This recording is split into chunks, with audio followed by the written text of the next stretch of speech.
If you like post-apocalyptic books, entertainment, and beautiful language, then this book is for you. The Dark Stars is one of the best I've ever read. The beautiful prose, the poetry between and through the lines. There's so many good things about this book. However, it's not without its shortfalls either. Hi, I'm JT, and welcome to my channel. I do book and movie reviews, and the occasional poetry read. Today we're taking a dive into the Dark Stars. Stay with me guys, we're in for a ride.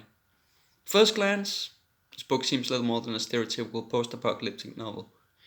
The world has gone down the toilet cause virus happened. But that's not what the book is about.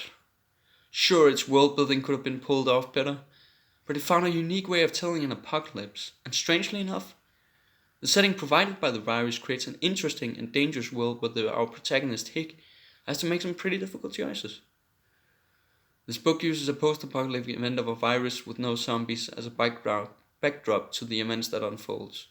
So the world building is not central to the story, and by a closer look, I think it would have been a boring one if it did just that. Unlike most post-apocalyptic settings, like the movie The Road, where it's pretty much just grimdark torture porn if you ask me, endless suffering with no salvation. The Dark Stars, on the other hand, manages to make me do the one thing a book is supposed to do the most. The one thing that is treasured above all else. This book made me care. Not just about the world building, not the characters, which felt real and complicated, full of twists and contradictions, but the very prose itself. It's not often today we see a standalone book, and neither one with such beautiful language. The beauty of the prose is directly interwoven with the theme. One could say that the theme of the book equals beauty. It even says so on the cover, a post-apocalyptic love letter to things of beauty. However, I think it would be far too easy to shrug it off as a book with a generic plot and interesting language. The beautiful prose actually provided a gateway into appreciating the sanctity and fragility of human life. Like all great books, this one transformed me after I read it the first time, and I've read it 4 times now. And I simply can't get enough of it. Hick's story is one of overcoming adversity like most books, but it's also a journey about self-discovery, loss, tragedy, and frankly I think the most important angle of the book is finding something of worth, of human value in a world that seems fully indifferent and cruel towards humanity and the individual.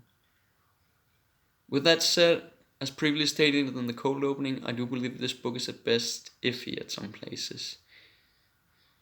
The short bursts of fragmented sentences in the beginning creates a special kind of setting. I won't go into too much detail about it, but the prose changes over time to a new stage, which actually makes sense for Hick, the main character's arc. I won't go into too much detail about it, however at first read through this was confusing and a bit annoying, because to me it felt like the prose was stilted and broken. But on a second read through, you can start to appreciate it.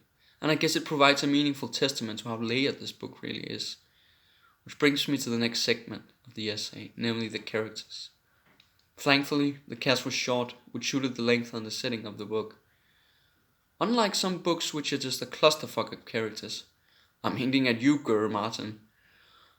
The Dark Stars, on the other hand, does not do this.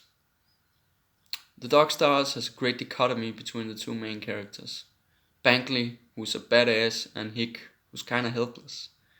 They have a synchronized dance to one another, each providing the yin and yang to the other. Where Hick is curious, Bankley is indifferent. Where Hick is empathetic, badass is cruel and merciless. Where Hick is afraid, Bankley is self-assured and assertive. That's one of the things this book pulls off so well. They felt like a real team, with real characters, layered, and most of all, I come to root for them throughout the book.